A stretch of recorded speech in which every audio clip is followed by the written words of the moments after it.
नमस्कार, मैं डॉक्टर शालिनी द्विवेदी आप सभी के समक्ष प्रस्तुत हूँ अगला विषय लेकर। आज का विषय है राजभाषा हिंदी। राजभाषा किसे कहते हैं, तो आइए देखते हैं।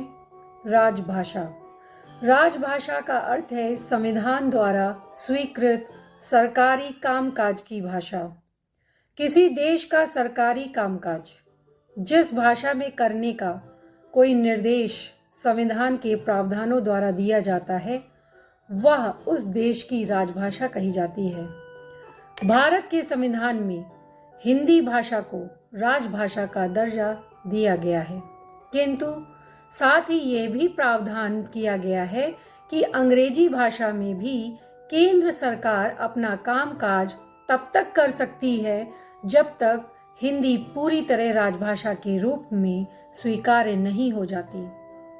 प्रारंभ में संविधान लागू होते समय सन 1950 में यह समय सीमा 15 वर्ष के लिए थी, अर्थात अंग्रेजी का प्रयोग सरकारी कामकाज के लिए सन 1965 तक ही हो सकता था। किंतु बाद में संविधान संशोधन के द्वारा इस अवधि को अनिश्चित काल के लिए बढ़ा दिया गया। यही कारण है कि संविधान द्वारा हिंदी को राजभाषा घोषित किए जाने पर भी केंद्र सरकार का अधिकांश सरकारी कामकाज अंग्रेजी में हो रहा है और वह अभी तक अपना वर्चस्व बनाए हुए है। केंद्र सरकार की राजभाषा के अतिरिक्त अनेक राज्यों की राजभाषा के रूप में हिंदी का प्रयोग स्वीकृत है।